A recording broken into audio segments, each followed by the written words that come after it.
नमस्कार, मी अर्चना. गावकडच्या रेसिपी या चॅनलवर तुमचं स्वागत. आणि मी तुम्हाला वांग्याचा छान असा वेगळा प्रकार दाखवणारे. वांगी अशी भाजून कशी खायची, काय टाकून खायचं. तर इथं वांगे घेतलेले असे कट करून घ्यायचं, म्हणजे खराब असले तर घ्यायचे नाही. तर कट केल्यानंतर यावर आता तेल लावायचं. तेल का लावायचं तर वांगी तेल लावल्यामुळे पटकन भाजली जातात. त्यामुळं व्यवस्थित असं सगळ्या बाजूनी तेल लावून घ्यायचं आणि हा भाग असा ठेवून द्यायचा, म्हणजे थोडं भाजायला वेळ लागतो या साईडनी. त्यामुळे असं अगोदर या साईडने ठेवायचं. गॅस चालू करायचा.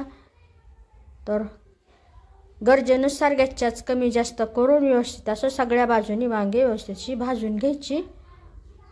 पटकन भाजले जातात वांगे. व्यवस्थित भाजले गेलेले. गॅस बंद. वेळ लागत नाही वांगे भाजायला तेल लावल्यामुळं. एकदम लवचिक पडलेले आहेत, व्यवस्थित भाजले गेलेली. तर हा देठाचा भागही राहू देणार आहे आणि वरचं पण हे राहू देणार. खायला टेस्टी लागतं. तुम्ही काढून टाकू शकता देठाचा भाग. थोडंसं चमच्याने असं मिक्स करून घ्यायचं. यावर लाल तिखट टाकायचं. तर हे लाल तिखटामध्ये धने कोणताही खडा मसाला नाही, फक्त सुक्या लाल मिरच्या दळून आणलेल्या भुरकं तिखट, लाल तिखट म्हणतात.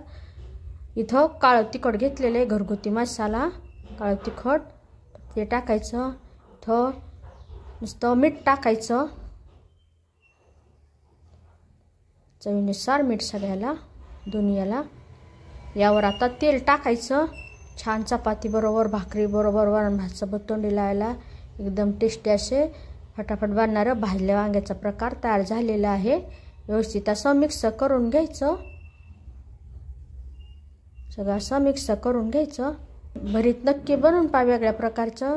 कसं झालं तेही मला कमेंटमध्ये सांगा. अशा माझ्या साध्या सोप्या पण टेस्टी रेसिपीज आवडत असतील तर माझ्या चॅनलला सबस्क्राईब करा. चॅनलवरच्या बाकी रेसिपी जी आवडल्या तर त्यांनाही लाईक करा.